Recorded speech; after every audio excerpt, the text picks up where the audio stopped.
Es la elección de la ministra Piña Hernández como la primera mujer como presidenta pues de la Suprema Corte de Justicia de la Nación, y todo esto que seguramente estabas escuchando sobre el caso en torno a Yasmín Esquivel, que hoy en el pleno de la Suprema Corte sigue defendiendo su tesis y sigue defendiendo su versión. Te escucho con tus opiniones, con tus comentarios, Norman.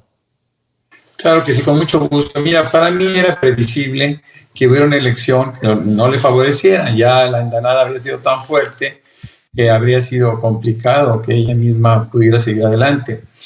En cualquier caso, tenemos que hacer notar que un plagio o copiar, que suele ser tan común en las universidades, haya afectado una carrera que podía haber sido brillante. Yo creo que la ministra ahora lo que tiene que hacer es defender su posición de la forma como lo ha venido haciendo. Por lo pronto, por lo menos, ya hay una respuesta a la denuncia que hizo en contra de este señor Báez, y aparentemente prospera la denuncia porque la conclusión de la Fiscalía del Distrito Federal, de la Ciudad de México, perdón, es una conclusión que le exime del plagio. Al contrario, ella termina por ser la víctima. Pero esto hay que decirlo, y hay que decirlo tantas veces como antes comentamos que ella ciertamente había plagiado porque las dos tesis eran idénticas, ¿no? Entonces, bueno, habíamos quitado la posibilidad de que sí fuera, pero todo parece indicar que así sucedió. Ya ha sido Ricardo Sevilla, a quien le mando un abrazo, muy prolijo en la relación, ¿no? En los detalles que ha dado sobre el caso de la ministra. Ahora, con respecto a la ministra que fue elegida, bueno, pues hay cosas destacadas. Primero, pues que ella es la primera mujer que se asume como presidenta de la Suprema Corte de Justicia de la Nación, y eso pues finalmente es un logro importante, ¿no? Me gustaría que se vieran muchos esos casos en diferentes sitios. Puede ser la presidencia de la República, ¿no? Ahora, es cierto que ella fue nombrada por Peña Nieto, es cierto que ella obedece a poderes específicos, pero también hay que reconocer que tanto el Tribunal Electoral, el INE y la Suprema Corte de Justicia han estado operando a base de cuotas. No hay que olvidar que el PRI y el PAN, ahora en alianza, pues tienen el control de estos tres órganos. ¿Por qué? Porque fueron finalmente cuotas partidarias.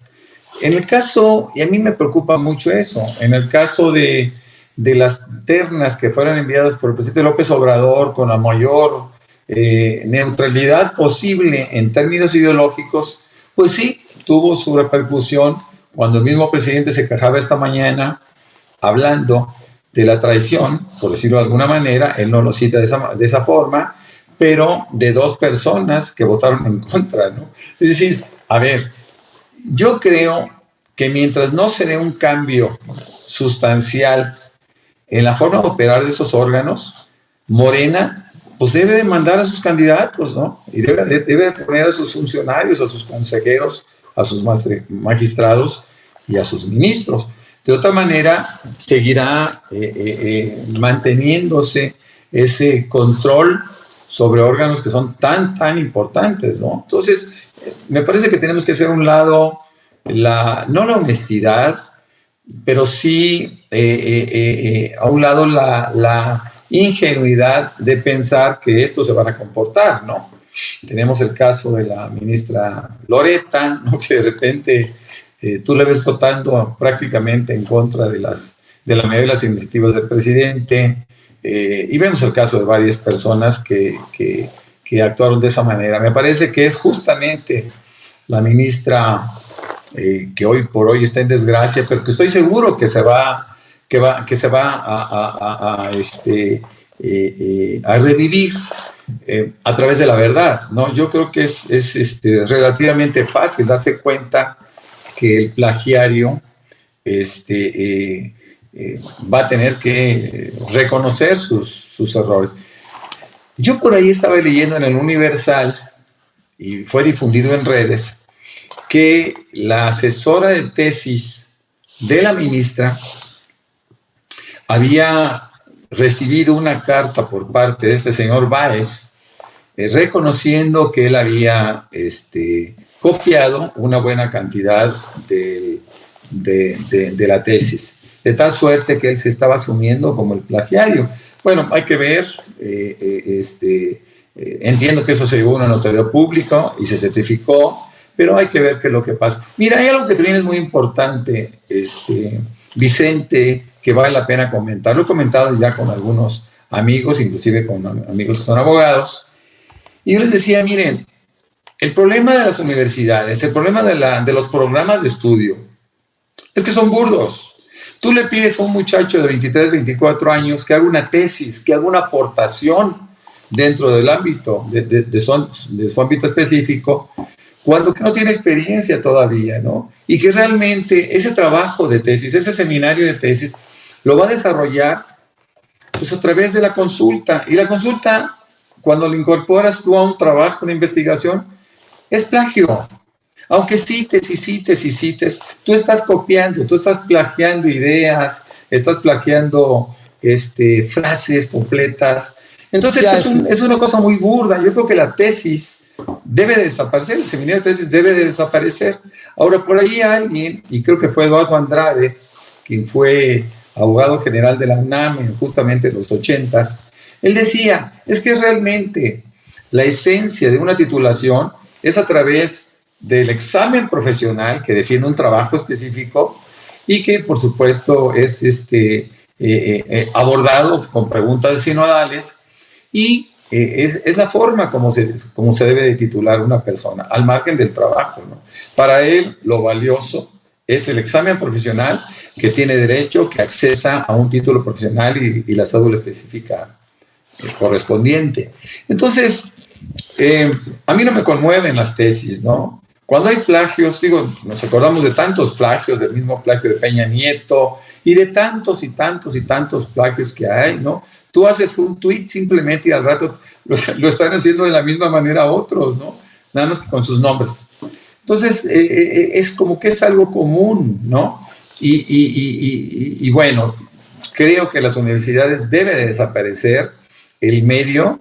Me parece que se ha avanzado mucho en muchas universidades, pero debe de desaparecer la opción de tesis, la opción de un trabajo de investigación, porque realmente no está aportando nada. Son muy pocas las tesis de un estudiante que aporten algo a su campo específico, ¿no? Y que tú digas, bueno, están logrando un cambio dramático, y no es cierto.